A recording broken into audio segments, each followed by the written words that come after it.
जाने मन छुपके सारी दुनिया से छुपके तुमने ऐसी बात कही दिल मेरा खो गया। क्या ऐसी बात है जो मेरा दिल खो जाता है? कोई अगर मैथमेटिक्स की बात करता है तो मेरा दिल खो जाता है।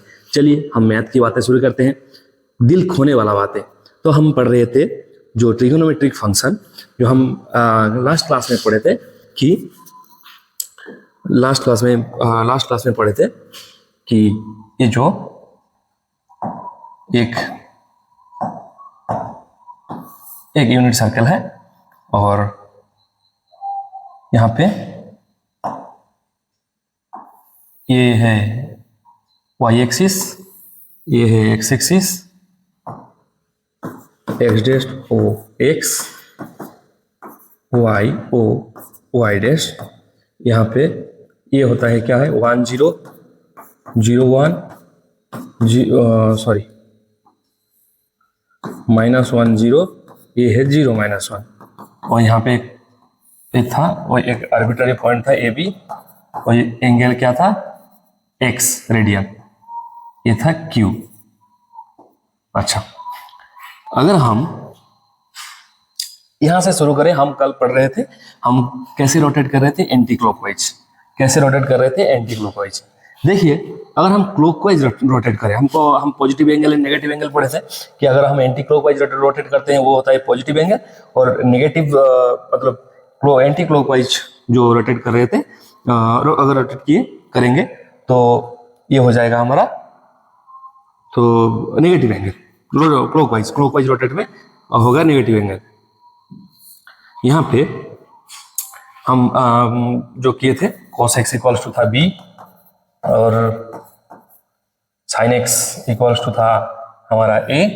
अगर हम यहाँ से रोटेट करना शुरू करें, अगर यहाँ के पहुंचे तो x इक्वल्स टू हो जाएगा -π/2, x इक्वल्स टू हो जाएगा -π/2, और a का वैल्यू क्या होगा, हम तो ये जीरो पे तो कोई बात नहीं, कोई दिक्कत नहीं। अगर हम रोटेट करेंगे तो फिर क्या होता है ये हम देखेंगे। अगर हम ऐसे रोटेट करके यहाँ पे आ जाए तो इसका वैल्यू होगा, x का वैल्यू होगा -π/2, तो फिर यहाँ पे a का वैल्यू हो जाएगा जो है 0, और b का वैल्यू हो जाएगा -1, b का वैल्यू हो जाएगा -1। सॉरी, मैं शायद यहाँ पे गलत लिख दिया, ये इतना दिक्कत कर रहा है। तो ये था पी क्यू का वैल्यू था, पी क्यू का वैल्यू था बी, और ओ क्यू का वैल्यू था ए। तो यहाँ पे थोड़ा उल्टा लिख दिया मैं, cos x का वैल्यू है a, sin x का वैल्यू है b, और फिर आ जाएगा a equals to 0, b equals to -1। तो यहाँ से हम क्या देखेंगे, अगर cos -π/2 इसका वैल्यू आ जाएगा 0, sin -π/2 इसका वैल्यू आ जाएगा -1। ये हो गया। अगर ऐसे ही रोटेट करते करते हमारा दिल अगर यहाँ पे आ जाए तो x का वैल्यू कितना हो जाएगा, हम देखिए एक स्ट्रेट एंगल इतना रोटेट किए लेकिन क्लॉकवाइज, तो x का वैल्यू आ जाएगा -π, x का वैल्यू आ जाएगा -π। तो यहाँ से देखिए a का वैल्यू होगा -1, b का वैल्यू होगा a का वैल्यू होगा -1, b का वैल्यू होगा 0। तो यहाँ से हम देखेंगे तो यहाँ पे आ जाएगा cos of -π equals to -1 and sin of -π equals to 0। तो इसके बाद अगर हम और एक π/2 का रोटेट करें, मतलब यहाँ से यहाँ तक कितना हो गया, x इक्वल्स टू -3π/2, ये हो गया। देखिए अगर x इक्वल्स टू जो -3π/2 रोटेशन कहाँ तक, क्लॉकवाइज का, तो a का वैल्यू हो गया 0, फिर b का वैल्यू हो गया 1, तो cos -3π/2 equals to 0, sin -3π/2 equals to 1। इसके बाद फिर हम पूरा रोटेशन ले लें, मतलब 2π का, मतलब x इक्वल्स टू जब -2π तब क्या होगा, तब a का वैल्यू है 1, b का वैल्यू है 0, तो cos -2π इक्वल्स टू आ जाएगा 1, sin -2π इसका वैल्यू आ जाएगा 0। तो अगर यहाँ पे देखिए आप क्लॉकवाइज हो या एंटी क्लॉकवाइज हो, अगर एंटी क्लॉकवाइज यहाँ पे साइन 0 का 0, साइन पाई का आ जाएगा 0, फिर आ जाएंगे sign 2 pi 0, sign 3 pi 0, sine 4 पाई 0, साइन 5 पाई 0, साइन 6 पाई 0, ऐसे करके आप रोटेट करते जाएंगे तो हर पाई में, मतलब पाई का मल्टीपल में, जब x इक्वल टू पाई का मल्टीपल आ जाएगा तब साइन का वैल्यू क्या होगा 0। तो हम यहां से क्या लिख सकते हैं कि sine pi equals to 0, sine 0 equals to 0, sine 2 pi equals to 0, sine 4 pi equal 3 pi equals to 0, sine 4 pi equals to 0, और ऐसे करते करते चला जाएगा।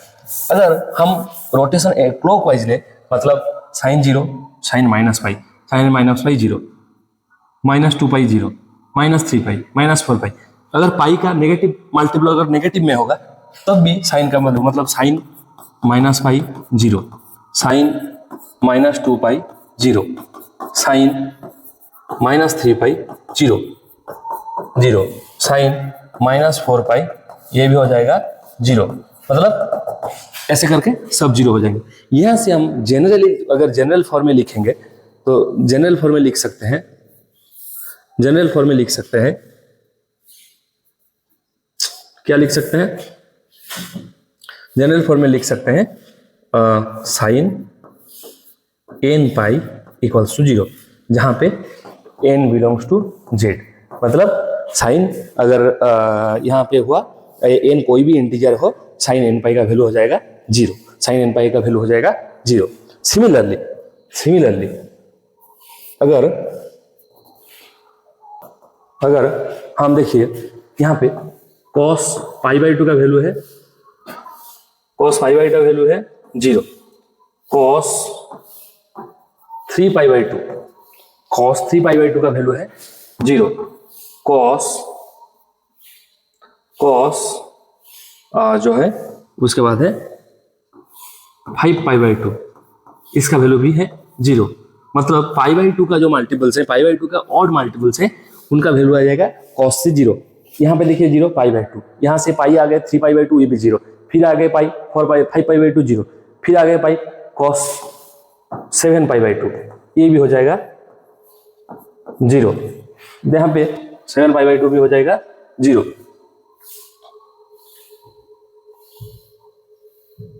सेवन पाई बाई 2 भी 0, ऐसे करके डट चलता रहेगा। अगर हम क्लॉकवाइज रोटेशन में cos माइनस पाई बाई 2, ये भी होगा 0, हम देखे थे।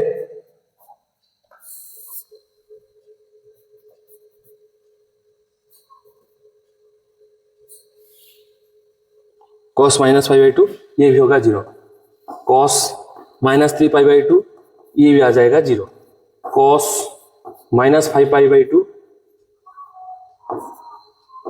5 पाई बाई 2, ये भी आ जाएगा 0।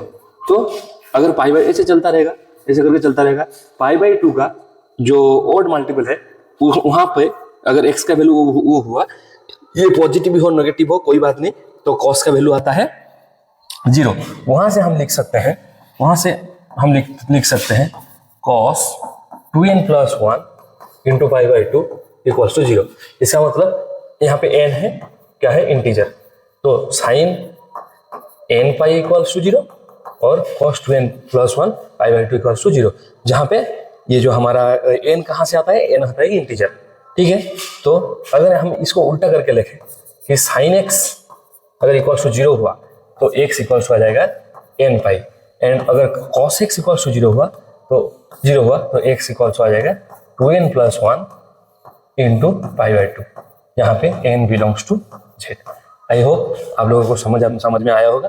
थैंक यू, आज के लिए इतना ही, बाकी हम नेक्स्ट क्लास में पढ़ेंगे।